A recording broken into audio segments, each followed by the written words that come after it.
Le grand entretien avec Stéphanie Armango, qui est directrice de Arcom Suisse. Bonjour Stéphanie Armango.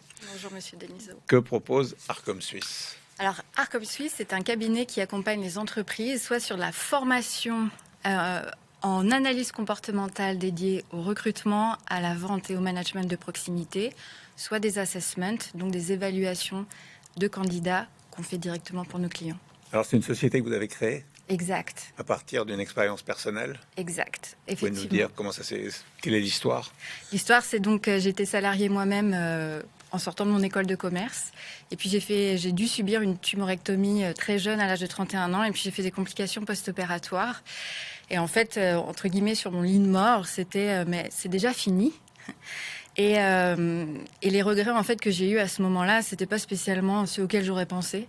Et ce qui m'est venu, c'était de me dire, mais j'ai sacrifié des heures entières à être salariée dans quelque chose qui me plaisait pas énormément.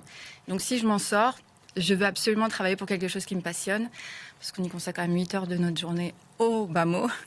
Et je voulais que ça me plaise. Voilà. Et là, vous avez pensé à créer cette société ? Oui, alors ce qui s'est passé, c'est qu'à l'époque déjà, je réinvestissais mes sous dans des formations, des certifications autour des comportements humains, ce qui me plaisait énormément. Et en fait, mes clients de l'époque, un groupe pharmaceutique, un groupe dans l'industrie et un groupe dans le luxe, m'ont demandé de faire une espèce de best-of pendant ma convalescence pour former leur comité de direction et leurs grands vendeurs. Et donc, sur cette base-là, entre 2013 et 2014, je me suis dit, bon, il y a quelque chose à monter, il y a un besoin, il y a un marché, il y a une demande. Donc, en 2015, quand tout allait mieux, j'ai ouvert Arcom Suisse. Alors, quelle est la mission de Arcom Suisse ? Je pense que le souhait, c'est de professionnaliser les métiers liés au comportement humain, donc tous les métiers de proximité, la vente, la sélection et l'acquisition de talents et le management. Alors, comment ça se passe ? Qu'est-ce que vous enseignez ?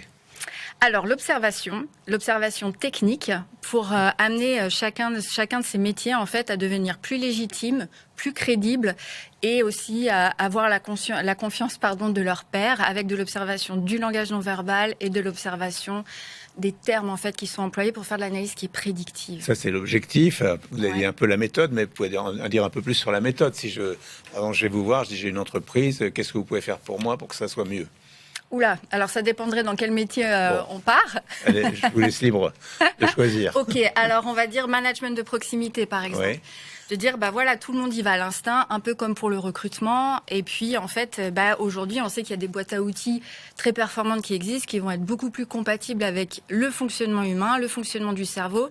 Et nous, l'idée, c'est d'amener, en fait, des outils pratico-pratiques qui soient science-based, comme on dit, donc validés par la science. Pour avoir un meilleur management de proximité, pour embarquer les équipes, les motiver, etc. plus facilement. Et par exemple, après, comment ça se passe alors ? Donc, on va les amener en formation. Oui. Donc, on va les prendre en charge. Souvent, c'est des gens qui sont déjà un peu seniors parce qu'il y a déjà eu de l'exposition qui fait que ils sont vraiment en demande d'outils. Et du coup, on va les former pendant plusieurs jours, soit sur des thématiques très spécifiques, donc d'une journée très boîte à outils, très coup de poing, soit au contraire, on va les amener à apprendre à faire de l'analyse de comportement eux-mêmes pour être capables d'observer de façon technique les réactions de leurs collaborateurs pour mieux les accompagner. Alors, quand on a bien observé tout ça, qu'est-ce qu'on y gagne ? Alors, l'idée, c'est d'être, soi-même en tant que manager, beaucoup moins dans l'énergie, beaucoup moins dans le rapport de force, donc dans des choses qui sont faciles, fluides, et en fait, d'avoir des leviers aussi qui sont très, très simples, en fait, à mettre en place. Il suffit juste de le savoir, en fait. C'est-à-dire que quand j'observe quelqu'un grâce à vos méthodes et donc je peux détecter des choses chez cette personne peut devenir plus efficace, peut devenir... Alors, elle sera plus engagée en termes de motivation, elle sera plus engagée en termes de loyauté aussi, rétention, elle sera plus engagée vis-à-vis de son manager et des décisions qu'il va prendre.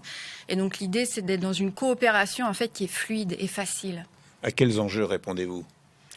Je pense à des enjeux de rétention de talent très, très dans l'air du temps post-Covid. Rétention de talent, acquisition de nouveaux clients, avec des personnes qui ont envie d'être beaucoup plus dans du work-life balance qu'avant. Et donc de leur faire peut-être aimer un peu mieux leur travail. Pour moi, un France Télécom, je sais que ça commence à dater, mais c'est pas concevable en fait. C'est inconcevable. Alors on va voir les chiffres de votre entreprise avec Virginie Mas et on se retrouve juste après. Arcom Suisse, c'est 8 ans d'expertise dans des secteurs aussi variés que vastes. 9 experts partenaires font confiance à la méthode et l'enrichissent de leur expérience métier. Arcom Suisse est présente dans 3 pays, en France, en Suisse et au Canada. Enfin, l'entreprise a une certification dans le métier du recrutement qui semble unique dans les pays francophones. On voit avec Virginie que vous avez un réseau très développé. Oui. Comment vous pourriez chiffrer votre succès aujourd'hui ? Je pense que tous les anciens et le réseau alumni qu'on a de professionnels du recrutement ou du management ou de la vente qui sont formés à l'analyse de comportement. Donc pour la Suisse romande, on est déjà une centaine de personnes, ce qui est plutôt gros par rapport à la taille. Ouais. Et en fait, en termes de réseau, on est aussi en train de développer la France et le Canada, qui est mon pays de cœur. Et donc petit à petit, du fait d'avoir aussi des experts qui sont tous dans des branches internationales, on est en train de gentiment parcourir le monde. Comment recrutez-vous les experts ? Je leur fais de l'analyse de comportement et puis en général, je leur dis pas, je vais les voir eux-mêmes. Ah oui. Voir comment ils touchent en fait dans leur spécialité, s'ils sont capables de faire de l'analyse de comportement à un très haut niveau.